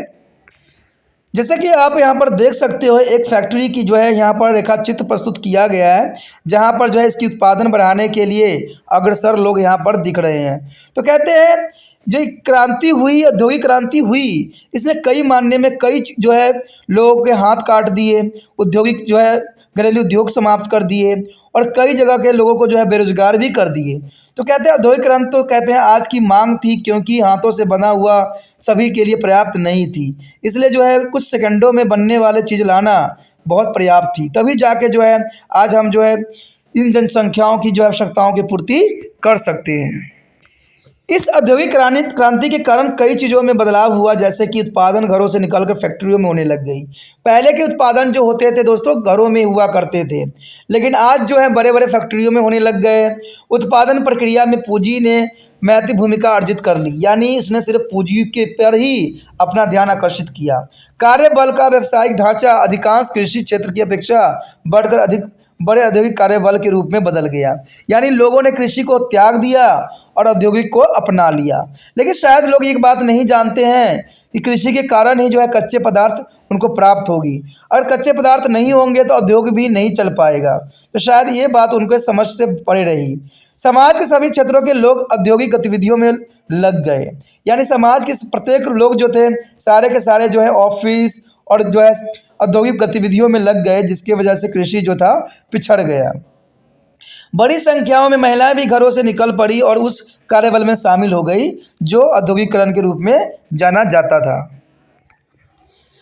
धर्म विश्वास आदि जो है बाधाएं दूर हो गई क्योंकि श्रमिक की मांगें बढ़ गई। कहते हैं धर्म विश्वास आदि की बाधाएं दूर हो गई क्योंकि श्रम की मांगें बढ़ गई थी। उस समय बड़े पैमानों पर शहरीकरण होने लग गया, जिसके बाद सारे विचारधारा भी खत्म हो गई। इससे मौजूदा समाजी ढांचों को बड़े पैमानों पर बदलते हुए एक बड़ी संख्या में परिवहन और संचार जैसे अन्य क्षेत्रों में होने वाली परिवर्तन को बल मिल गया। इन सभी परिवर्तनों को समाजी संबंधों पर जो नाटकीय प्रभाव पड़े और इससे जो अशिष्ट सामाजिक परिवर्तन घटित हुआ। तो ये सारे के सारे जो थे समाज के बदलने के लिए पर्याप्त थे। यदि देखा जाए नारी मुक्ति इस प्रक्रिया का एक जो है तर्कपूर्ण नियत था। परिवार के भीतरी नारियों की भूमिका उनकी आर्थिक स्वतंत्रता के साथ साथ बदलती चली गई। आज देखा जाए तो नारी किसी भी क्षेत्र में कमज़ोर नहीं है, हर क्षेत्र में जो है अपना दबदबा बैठा रखी है। इसी के साथ उत्पादन संबंधों में भी काफ़ी परिवर्तन देखने को मिला। नियोक्ता और जो है कर्मचारी के बीच में नजदारी के संबंध की अपेक्षा एक बड़े पैमाने पर ऐसी अव्यक्तिक जो है संबंधशीलता स्थापित हुई जिसमें नौकरी का प्रमुख मानदंड वफादारी न होकर कार्यकुशलता हो गई। आज व्यक्ति कहते हैं कार्यकुशलता का ही बोलबाला है। आज वफादार होना इसका कोई मापदंड नहीं है, क्योंकि अगर आप जितना कार्यशील हो, जितना कार्य करते हो, वही आपकी पहचान बन जाती है। चाहे आप ईमानदार हो चाहे नहीं हो, इसका कोई यहाँ पर किसी को कोई फर्क नहीं पड़ता है। कहते हैं तीसरी बात अगर देखें तो जाति बंधन कमज़ोर पड़ गई। आज देखोगे तो जाति बंधन जो पहले इतनी मजबूत थी आज बहुत ही कमज़ोर पड़ गई। जो अच्छी भी थी, कम से कम शहरी केंद्र में विभिन्न जाति और धर्म के श्रमिक उत्तरोत्तर बिना हिचक के मिलजुल कर काम करने लग गए। यानी हिचक इनके अंदर खत्म हो गई। आज चाहे हिंदू हो, मुस्लिम हो, सिख हो, ईसाई हो या क्षुद्र हो, कोई भी जात की प्रजाति के लोग हों, सभी मिलजुल कर काम करते हैं, सब में भाईचारे की भावना होती है। तो इससे काफ़ी हद तक समाज को विकसित होने के लिए अग्रसर भी कर दिया। यानी ये काफ़ी इनके लिए जो है देश हित के लिए अच्छा भी रहा। वहीं दूसरी ओर धनिष्ठ जो है पारिवारिक ताने बाने के अभाव में राज्य और जाति संगठन पैदा हुई और इन दो परंपराएं विरोधी क्रियाओं से पैदा हुई सामाजिक परिवर्तन दिखाई देने लग गया। तो कहते हैं इस वजह से परिवर्तन भी काफ़ी देखने को मिला, जो कि बहुत बड़ी समस्या जो है उत्पन्न कर दिया। कहते हैं अपने उत्थान में शहरीकरण कुछ अन्य परिवर्तन लेके आया। यानी कहते हैं अगर ये शहरीकरण उत्थान हुआ तो शहरीकरण के कारण बहुत चीज़ें जो थी अपना सर उठाया। कहते हैं लेन देन ने व्यवसायिक जो स्वरूप धारण कर लिया, जिससे संबंध अधिक अव्यक्त होते चले गए। अस्पताल, स्कूल, छोटे घरों और सुविधाओं के प्रावधान का यह मतलब हुआ कि परिवार पर जो है निर्भरता घटती चली गई। जन परिवहन प्रणाली में क्रांतिकारी परिवर्तन के द्वारा इसे और भी प्रबलता मिल गई और इससे लोग जो है सुव्यवस्थित स्थान जहाँ रोजगार के अवसर उपलब्ध थे वो जाने में समर्थ हो गए। तो आज कहते हैं लोग हर एक क्षेत्र में जाने के लिए वचनबद्ध बन गए और हर क्षेत्र में जाने के लिए अग्रसर भी हो गए। ये सब कारण था जो है औद्योगिकरण, यानी देश में औद्योगिकरण का बल मिला और इससे काफ़ी जो है परिवर्तन देखने को मिला। उसके पश्चात आता है हरित क्रांति। यानी हरित क्रांति भी बहुत इंपॉर्टेंट था। कहते हैं यूरोप में और पश्चिम के अधिकांश भागों में कृषि ने जन और धन दोनों सुलभ करके रख दिया। औद्योगिक क्रांति को संभव बनाया और भारतीय संदर्भ में किसी तरह जो है औद्योगिकरण अधिकांश रूप में जो है शासकीय नीति का जो है प्रतिफल था। यानी शासकीय नीति के कारण जो था हरित क्रांति आई। विकास के जो है रूसी मॉडल से प्रेरित होकर भारत के जो है द्वितीय पंचवर्षीय योजना में बड़े पैमानों पर औद्योगिक परियोजनाएं बनाने के लिए भारी संसाधनों का प्रबंधन किया गया। यानी हमारे देश में जो द्वितीय पंचवर्षीय योजना बनाई गई थी और रूस मॉडल को देख के ही बनाई गई थी। कहते हैं औद्योगिकरण की प्रक्रियाओं से पहले कृषि क्षेत्र में क्रांति हो जानी चाहिए थी, पर इसका कहीं अता पता नहीं था। कहते हैं जैसे जैसे जनसंख्या बढ़ती है वैसे वैसे खाद्य सामग्री की मांग भी सदैव बढ़ती ही रहती है। भारत को अपने बढ़ते हुए लाखों करोड़ लोगों की जो है खाद्य पूर्ति के लिए इसके आयात पर निर्भर रहना पड़ता था। इस स्थिति में बढ़ती हुई कृषि उत्पादकता की ओर निकट से देखने की जो है चेतावनी दी, अर्थात कृषि उत्पादन बढ़ाने की लालसा उत्पन्न हुई और परिणाम स्वरूप अंततः इसे भारत खाद्यान्न में आत्मनिर्भर बन भी सका। इस पहल की जो है परिभाषिक शब्दावली में हरित क्रांति नाम दिया गया, यानी इसको हमने क्या नाम दिया, हरित क्रांति का नाम दिया। कृषि के क्षेत्र में नाटकीय परिवर्तन लाने के कारण इसे यह नाम दिया गया। अब हम हरित क्रांति के द्वारा सामाजिक संबंधों पर बड़े प्रभाव की जांच पड़ताल करेंगे और विश्लेषण करेंगे कि यह किस तरह सामाजिक परिवर्तन को लाने में सफल हुआ। कहते हैं देश के चुने हुए क्षेत्रों में सन 1960 के दशक के अंत में भारत में हरित क्रांति आरंभ हुई। इस स्तर पर गेहूं पर ध्यान केंद्रित किया गया और अपनाई गई रणनीति में खेती की पैदावार बढ़ाने के लिए पूंजी और प्रौद्योगिकी दोनों का सम्मिलित उपयोग किया गया। उधर मशीन ऊंची पैदावार वाले बीज, सिंचाई और उर्वरक भूमि की ही भांति प्राय निर्णायक लागत बन गए। बड़े बड़े फर्मों को महत्व भी दिया गया क्योंकि वे मशीनीकृत खेती के लिए उपयुक्त थे। क्योंकि बड़े बड़े खेतों का इसलिए महत्व दिया गया क्योंकि ये मशीनीकृत करना उनके लिए आसान हो गया। परिणाम स्वरूप क्या हुआ, बहुत चौंकाने वाले हुए क्योंकि खेती की उपज उम्मीद से की गई पैदावार के भी पीछे छोड़ गई और भारत शीघ्र ही एक खाद्यान्न आयातक के से एक स्वतंत्र भंडारण करने वाला देश बन के खड़ा हो गया। यद्यपि उत्पादन पूर्व की अपेक्षा बहुत अधिक हुआ तो भी इसका प्रतिफल सभी प्रांतों और समाजों को सभी वर्गों के लिए आवश्यक रूप से उतना ही सकारात्मक नहीं रहा। लेकिन कहते हैं ये हरित क्रांति जो आई वो कई मायने में ज़रूरी भी थी और उस समय जो है देश की मांग भी थी। अगर देखा जाए यहाँ इस बात को तो कहते हैं बड़े लंबे चौड़े फॉर्म और पूंजी की बढ़ती हुई महत्ता को विशिष्ट लाभ समाज के उस वर्गों को हुआ जिसके पास ये दोनों साधन थे, यानी जिनके पास फॉर्म भी थी पूंजी भी थी, उनको बहुत ही लाभ हुआ क्योंकि कहते उत्पादन से उनको बचाना भी जरूरी था। भूमि पर आधारित संबंधों के कारण एक मालिक और नौकर के समानता ऐसे संबंधित हुए जैसे प्रौद्योगिक क्रांति में होते हैं। तो ये काफ़ी जो है इसका प्रभाव भी देखने को हमें मिला। अगर बात करें दूसरी पॉइंट की तो यही बात यहाँ उजागर होता है क्योंकि भूमि सुधार कार्यक्रम देश के प्राय विभिन्न चुनिंदा भागों में ही चलाए गए थे, इसलिए हरित क्रांति भी उन्हीं कुछ चुनिंदा प्रांतों तक ही सीमित रही जहां ये कार्यक्रम चलाए गए थे। फलस्वरूप क्या हुआ, इसमें मौसम के अनुसार बड़े पैमानों पर पलायन होने लग गए। जैसे बिहार, उड़ीसा, उत्तर प्रदेश से लोग फसलों के समय पर पंजाब एवं हरियाणा आने लग गए जो हरित क्रांति केंद्र बने थे। समाजशास्त्रियों के भाषा में उड़ीसा, बिहार, उत्तर प्रदेश के इन परिवारों को कर्तव्य वर्ष के अधिकांश भाग में अब अपने गांव से जो है अनुपस्थित रहने लग गए। इसका पारिवारिक संबंधों पर भी काफ़ी गहरा प्रभाव पड़ा। तो इसमें कोई दो राय नहीं है कि लोग जहाँ पर कहते हैं रोजगार मिलता है उसके लिए अग्रसर हो जाते हैं, लेकिन इससे जो होता है पीछे बहुत से परिवार छूट जाते हैं, बहुत से संबंध जो है रह जाते हैं। कहते हैं इसके अतिरिक्त एक और विशेष परिणाम यह हुआ कि सामान्यतः राज्यों के बीच में एक जो है विशेष रूप से भूमिपति और भूमिहीनों के बीच में असमानता और बढ़ गई। यानी भूमिपति और भूमिहीन व्यक्तियों में काफ़ी इसमें समानता देखने को मिलती है क्योंकि भूमिपति अपने भूमि के लिए जाने जा रहे थे और उनमें हरित क्रांति की भावना भी आ गई थी, लेकिन भूमिहीन जो लोग थे उनके लिए कोई भी जो है उत्पादन का साधन नहीं था। अंततः मध्यवर्ती जातियां जिनके जमीनों के सुधार कार्यक्रम को चालू होने से अधिक जो है भूमि सुलभ हुई थी, इस परिवर्तन के सर्वाधिक लाभान्वित हुए और धीरे धीरे वे लोग भारतीय राजनीति में एक प्रभावशाली शक्ति बनकर उद्दीपित हो गए। तो ये काफ़ी ज़रूरी बात यहाँ थी क्योंकि हरित क्रांति ने कहते हैं भूमिपतियों को जो है काफ़ी लाभ पहुँचाया, लेकिन भूमिहीनों को जो है बिल्कुल ही कहते ख़त्म सी कर दी। उसके पश्चात हमारा अगला पॉइंट अत्यंत महत्वपूर्ण है ये भी क्योंकि सामाजिक परिवर्तन के एक कारक के रूप में शिक्षा, जो सामाजिक परिवर्तन हुआ उससे हमें क्या शिक्षा मिली। कहते हैं सामाजिक परिवर्तन में शिक्षा की महत्वपूर्ण भूमिका भी होती है, जबकि एक और यह कि परंपराओं और संस्कृति, ज्ञान और कौशल का एक पीढ़ी से दूसरे पीढ़ियों में हस्ताक्षर करती है।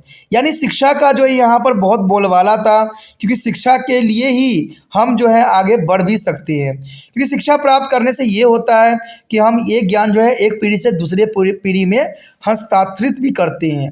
आपको पता है दोस्तों कि एक पीढ़ी से दूसरे पीढ़ियों में हस्तांतरित करने का अर्थ क्या हुआ। जैसे कि मैं आपको सदैव ये बात बोलता रहता हूँ कि अगर ये वीडियो आपको प्राप्त हुई है तो इस वीडियो को जो है दूसरे बच्चों तक भी स्थानांतरित करें, क्योंकि इससे क्या होता है कि अगर इससे आपको लाभ मिला है तो दूसरे बच्चों को भी लाभ मिलता है और दूसरे बच्चे भी कुछ समझ लेते हैं।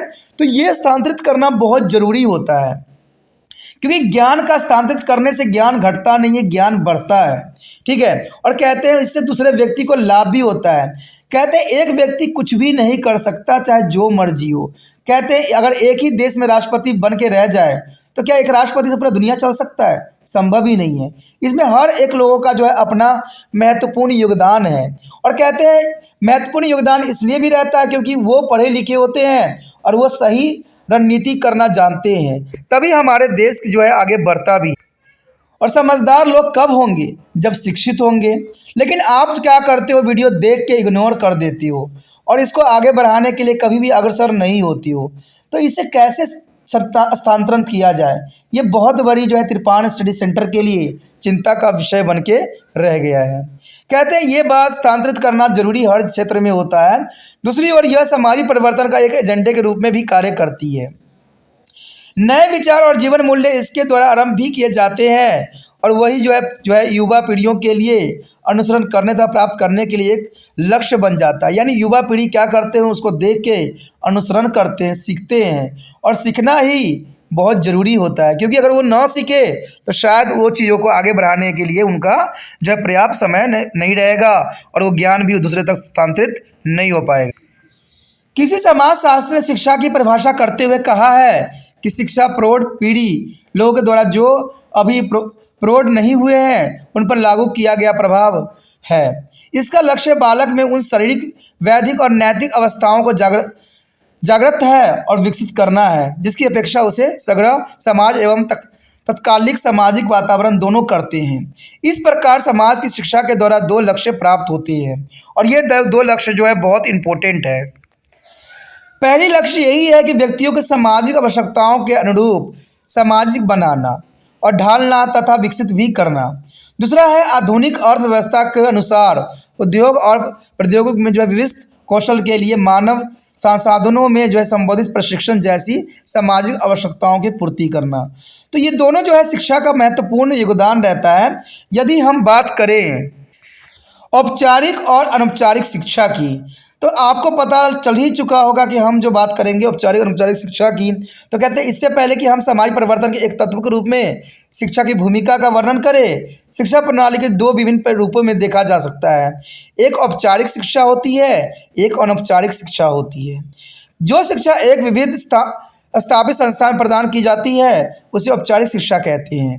जिसे एक व्यक्ति अपने दैनिक क्रियाकलापों, परंपरा चर्चा द्वारा घर में या समाज में ही सीखता है, तो ये प्राप्त करता है, उसे हम अनौपचारिक शिक्षा कहते हैं। यानी औपचारिक शिक्षा जो होती है बड़े बड़े संस्थाओं में प्राप्त की जाती है, लेकिन अनौपचारिक शिक्षा जो होती है हम घरों में ही प्राप्त करते हैं। अनौपचारिक शिक्षा उन समाजों में भी मिलती है जहाँ उपयुक्त नियमित विद्यालय नहीं है या उसका अभाव है, अथवा जहाँ औपचारिक विद्यालय व्यवस्था अभी भी अविकसित है या अधूरी है। आदिवासी और कृषक समाजों में यह स्पष्ट तौर पर होता ही है। इन समाजों में बालक भाषा और कहते हैं परंपरागत रीति, कहानियाँ, लोक गीत, संगीत तथा उत्पादक कौशल जैसे पशु चारण, बुनाई करना आदि अपने परिवार के लोगों को देखकर अथवा उससे जो है परंपरा चर्चा करके ही सीखते हैं। तो ये सारे के सारे जो होते हैं औपचारिक शिक्षा के अंतर्गत आते हैं, क्योंकि उनके पास औपचारिक शिक्षा नहीं होती है। क्योंकि आज भी कई क्षेत्र हैं जहाँ पर जो है स्कूलों का विकास नहीं हुआ है, चाहे जो है विकास भी हुआ है तो वो काफ़ी पिछड़े हुए हैं। कहते हैं उन्नतशील परिवारों में बच्चे स्कूलों में औपचारिक शिक्षा प्राप्त करने के लिए अनौपचारिक शिक्षा भी प्राप्त करते हैं। उदाहरण अच्छे व्यवहार, शिष्टाचार और सामाजिक कौशल तो परिवार के लोग तथा अन्य निकटवर्ती वातावरण के लोगों के व्यवहार को देख के ही अर्जित कर लिया जाता है। लेकिन बहुत सी बातें जो होती बड़े बड़े संस्थाएं ही सिखाती है। आधुनिक शिक्षा को आज हम जिस रूप में जानते हैं औपचारिक शिक्षा उसी की विशेषता है। इसके प्रमुख अंग कुछ इस प्रकार है। नियमित और मान्य प्राप्त विद्यालय, निश्चित और उचित तरीके से निर्धारित विषय सामग्री और निश्चित नियम और विनियम। कहते हैं अब हम समाजीय परिवर्तन के तत्व के रूप में शिक्षा की भूमिका पर अपना ध्यान केंद्रित करते हैं। समाज जीवन के विविध पहलुओं पर शिक्षा के प्रभाव को हम जो निम्नलिखित अध्ययन से हम जांच परख कर सकते हैं, जैसे कि समाजीकरण और सामाजिक नियंत्रण, मानव संसाधनों का विकास और सामाजिक स्थिरीकरण और राजनीतिक शिक्षा। तो ये सारे के सारे जो है जांच परख करने के लिए पर्याप्त होते हैं। उसके पश्चात हमारा अगला टॉपिक जो आता है समाजीकरण और सामाजिक नियंत्रण। देखिए प्रत्येक समाज का अपना इतिहास है, विरासत है, संस्कृति होती है जिसे वह सुरक्षित रखने का सदैव प्रयत्न करती ही रहती है। उन्नति के लिए समाजों को अपने कुछ लक्ष्य होते हैं। स्कूल के पाठ्यक्रम के माध्यम से समाज इन दोनों उद्देश्य की पूर्ति करने का सदैव प्रयास करती रहती है। स्कूल बच्चों को एक जो है स्थापित नैतिक पद्धतियों के अनुकूल शिक्षा करते हैं और उन्हें समाज और स्वतंत्र विश्व की बदलती हुई परिस्थितियों में तालमेल रख सकने हेतु तैयार भी करती है। उसके पश्चात हमारा अगला टॉपिक आता है मानव संसाधनों का विकास। देखिए मानव संसाधन कई मायने में बहुत ही इंपॉर्टेंट है। कहते हैं शिक्षा जो है मानव संसाधनों के विकास के लिए एक महत्वपूर्ण उपकरण के रूप में देखा जा सकता है, क्योंकि शिक्षा से हम बहुत कुछ सीख सकते हैं और बहुत से संसाधनों को जो है विकास भी कर सकते हैं। यह व्यक्तियों को समाज के लिए वांछनीय उपयुक्त ज्ञान तथा कौशल सिखाती है ताकि वह समाज में महत्वपूर्ण भूमिकाओं को निर्वाह हेतु स्वयं को समर्थन पा सके। साधारण समाजों में परिवार उत्पादन की मूल्य इकाई है। व्यक्ति घर पर ही परिवार के व्यवसाय के लिए वांछनीय हुनर सीखते हैं और इन कौशल तथा हुनरों में जो बढ़ाईगिरी, हस्तकारी, आभूषण निर्माण, धातुओं कार्य कुशल तथा अन्य संबंधित क्रियाएं आती है। पर जो ही समाज विविधता और जटिलता में आगे आए हुए बहुत प्रकार की विशेषताएं, हुनर की आवश्यकताएं वाले बहुत प्रकार के व्यवसाय पैदा हो गए हैं। ये अब घरों पर ही नहीं सिखाए जा रहे हैं। अंततः समाजों ने अपनी शिक्षा पद्धति के माध्यम से इसकी बढ़ती हुई मांगों की पूर्ति की कुशलता को भी दिखाई है। यानी देखा जाए तो कहते हैं आज हुनर हो या कुछ भी हो, आज बड़े बड़े विद्यालय में ये व्यवसाय चीज़ों को सिखाने के लिए जो है अग्रसर है। देखें तो वर्तमान शिक्षा संस्थाओं में विविध प्रकार के विशिष्ट विषय जैसे चिकित्सा विज्ञान, जन स्वास्थ्य, इंजीनियरिंग, प्रबंधन विधि, फोरेंसिक साइंस, भौतिक, जैविक, कृषि, समाज विज्ञान पढ़ाए जाते हैं। इस प्रकार शिक्षा व्यक्तियों की योग्यताओं के लिए उपयुक्त समाज स्तरों को निर्धारण एवं वितरण को सुनिश्चित भी करती है। शिक्षा के अनुरूप व्यक्तियों को समाज में श्रेणी प्राप्त होती है और यह व्यक्तियों की अपनी क्षमताओं को पहचानने का अवसर भी प्रदान करता है तथा अपने पूर्वजों के व्यवसायों से मुक्त भी कर देता है। एक शिक्षा पद्धति से योग्यता धार्मिक मेरिटोक्रेसिस को बढ़ावा देती है और यह योग्य लोगों को समाज में पुण्य स्थान प्राप्त करने के लिए समर्थ भी बनाती है। देखिए दोस्तों शिक्षा जो है बहुत ही महत्वपूर्ण है। कोई व्यक्ति अगर अपने जो है पिता का अगर कार्य को लेता है, सीखता है, लेकिन शिक्षा प्राप्त करने के बाद वो पुराने पद्धतियों को नहीं अपनाता है, वो बहुत कुछ अलग करने की कोशिश करता है और इससे समाज में उसको प्रतिष्ठा भी प्राप्त होता है। कहते हैं अगर विशेष अकादमी शिक्षा और प्रौद्योगिकी और परिवहन में भारी बदलावों से भौगोलिक गतिशीलता को काफ़ी बढ़ावा मिला है और लोगों को उसने इस योग्यता बनाया है कि वो लंबी लंबी दूरियां पार करके अपने हुनर का कौशल का उपयोग कर सके।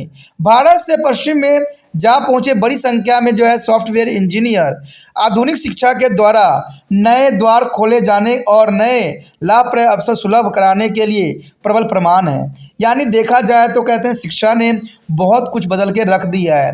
कहते हैं लोगों को जो है जागरूक बना दिए हैं, उनको एक नया हुनर भी कौशल भी दे दिया है। कैसे भी हो, एक बात ध्यान देने योग्य है कि आज वर्तमान शिक्षा पद्धति तथा व्यवसायिक गतिशीलता के बूते लोगों को आर्थिक और सामाजिक उन्नति हासिल हुई है तथा उपलब्धियां अर्जित करने के नए नए रास्ते भी मिले हैं, पर इसे पढ़े लिखे और अनपढ़ वर्गों के बीच में एक सामाजिक असमानता बढ़ती ही चली जा रही है। इसी के साथ यह भी अब असामान्य बात नहीं है कि एक परिवार के विभिन्न लोग विभिन्न व्यवसायों में लगे हुए भी हैं, परिणामित उसके समाज स्तर भी भिन्न होते चले जा रहे हैं। तो ये सारे शिक्षा का ही परिणाम है। शिक्षा राजनीतिक जागरूकता भी लाती है और शिक्षा के माध्यम से सरकार परम्परा जो है समरसता और एकता बनाए रखने के लिए भी नागरिकों को अपने राष्ट्रीय लक्ष्य समझाने का सदैव प्रयास भी करती है। आधुनिक शिक्षा प्रणाली विद्यार्थियों को अपने अद्भुत इतिहास तथा संस्कृति से परिचित भी कराती हुई कहते हैं जनतंत्र, स्वतंत्र और समानता के आदर्शों का लोकप्रिय बनाने का प्रयास भी करती है। स्कूल के पाठ्यक्रम में परिवर्तन के विषय में बहस का एक नया मुद्दा राजनीतिक विचारधाराओं के रूप में देखने में शिक्षा का भूमिका का भी है, क्योंकि आज जो है विचारकों का ये विचार है कि शिक्षा में कुछ बदलाव किया जाए तो जो हर जगह होने में अग्रसर होता है। कहते हैं प्रत्येक समाज में समाजी परिवर्तन एक सतत और अनंत क्रियाएं हैं, यानी परिवर्तन होना इसमें कोई दो राय नहीं है। परंपरागत तथा आधुनिक सभी समाज लगातार उद्दीपित हो रहे हैं और ये परिवर्तन प्राय धीरे धीरे होते ही हैं। कहते हैं जब तक हम जो है भीतर झांक कर विश्लेषण करने का प्रयास नहीं करते हैं तब तक वे मुश्किलें से ही दिखाई देंगे। कुछ भी हो, अवसर के अनुसार ऐसा घटनाएं घटती है जो समाज में नाटकीय और आकस्मिक परिवर्तन ला देती है। इसलिए इतिहास में कुछ भी क्षण रहे जब तक अकेला व्यक्ति जैसे गांधी अथवा लेनिन ने राष्ट्र और समाज की धारा बदल डाली। तो कहते हैं किसी किसी का विचारधारा जो है बिल्कुल समाज को ही बदल देता है। जैसे आपका विचारधारा किसी व्यक्ति को जो है ज्ञान के मार्गदर्शन करा सकता है। इसलिए जितना हो सके इस वीडियो को दूसरे बच्चे तक पहुंचाने का लक्ष्य भी आपका होना चाहिए, क्योंकि हमारा ये टॉपिक यहीं ख़त्म हो जाता है। आगे का टॉपिक जो रहेगा बहुत इंपॉर्टेंट है, ठीक है, वो आप देखना मत भूलना।